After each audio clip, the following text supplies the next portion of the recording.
Hey, David Judge here, and today I'm going to discuss the top 5 ways to understand what your customer wants. Now, over my years of online marketing, I've actually watched the number of tools that they have available online growing, and seriously, it is easier today to understand what your customer wants than ever before. The amount of information you can gain about your customers using the internet is totally staggering.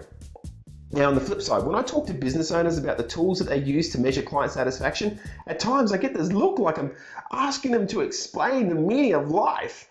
And this is actually great news that a lot of people don't use or aren't effectively using the tools to understand what their customer wants, because it means there's a lot of opportunity out there to understand the hot buttons of your customers, how you can sell what you want to, and most importantly, to get your previous customers to come back and to buy more from you. Okay, now last point, and then we'll get into it, is when I researched the subject, as I wanted to see if there were any new trending ideas out there, the information out there is pretty light on, so you're really in for a treat today. Okay, so let's get straight into it, and we're going to jump onto the first method, which is surveys. Now, surveys are a way of directly connecting with your customer and asking them what they like and they don't like about buying from you. Now, in a survey, you can ask as many questions as you like, with our research showing that you can ask up to 6 questions if you want to get the most results from people, as in the most people completing it. Also, when you conduct a survey, make sure it's as easy as possible to complete. Now, I normally give a person 5 bullet points per question to choose from, with an optional text block for them to complete more information. Now, how, Dave? How do I get my surveys in front of people? Well, you email it to them. You can actually email it to a person right after they've bought from you. You can send out to an existing list of your clients, or a couple of times a year, you can send like a customer satisfaction and improvement survey. Now, surveys are by far the most direct path to finding out what your customers want. Okay, number 2. Number 2 is analytics. Now, analytics lets you see what your visitors are doing when they visit your website or social pages.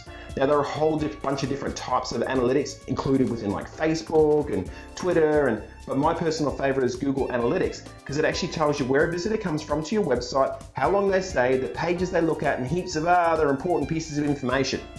Now, a good example of how I could use analytics would be to set up a page on my website and send it out to my customers to look at. I could have a look at how many people visited that page, and I could place special calls to action around the page and measure what they actually do when they visit there. Now, if you pay really close attention to analytics, especially after you make changes to certain pages on your existing website, you can see how people actually react to those changes.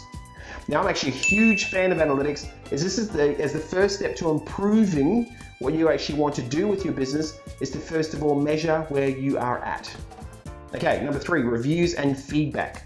Reviews and feedback can certainly go 2 ways, especially as people are more likely to leave a review if they are unhappy with you, as opposed to if they're happy with you. So how do you fix this then? You make it a process to ask every person that leaves a review for you, which actually allows you to gain a broader insight to what people are seeing and what they'd like to see improved. But by asking every single person if they can leave a review for you after they buy from you, then you're actually going to prompt them to let you know what they think. And they'll be telling you good stuff as well.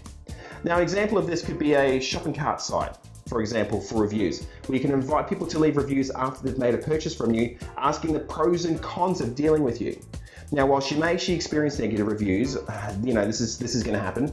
If you handle it constructively, really constructively, you can actually improve on a product and service and overall how somebody experiences dealing with your business.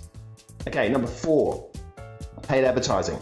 Now, my preferred medium of finding out what a customer wants through paid ads is Facebook ads. Now, why? With Facebook ads, you can really drill down to the people you would like to target, their age, gender, and their dislikes, and so much more information.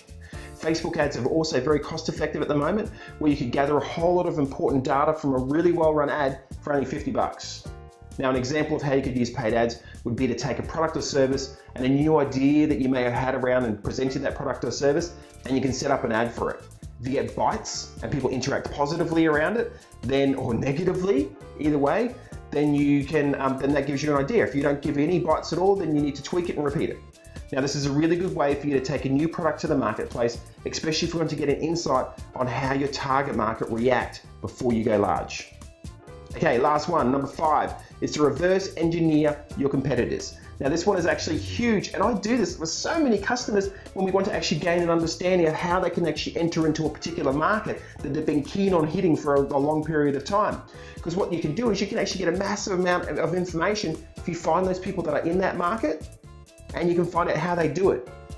Now, what I like to do is I like to see how their website's structured. I like to see what they offer and how they offer it. I like to check out their social media profiles and their accounts to see how often people react and interact. Now, it doesn't have to be in your local area. You can look countrywide, especially as there may be competitors further away that are really engaging in the way that you want to implement it in your business.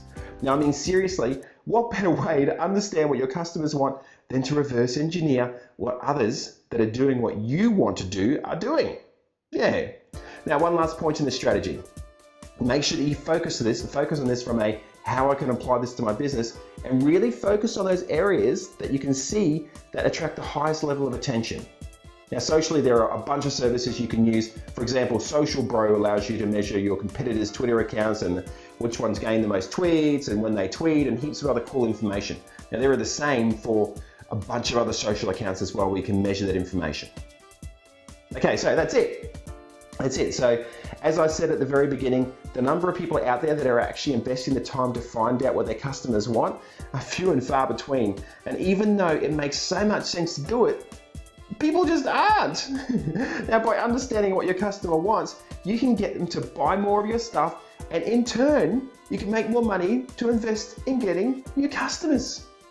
Dave, you've written something totally new and amazing. It makes sense. Okay, let's wrap up. In the next video, we're going to talk about SEO penalties. So SEO penalties if you've been penalized by the search engines.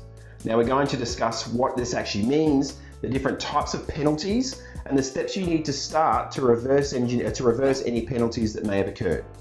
Now, if you have a question you would like me to answer, make sure you get in contact with me, and I would love to hear from you.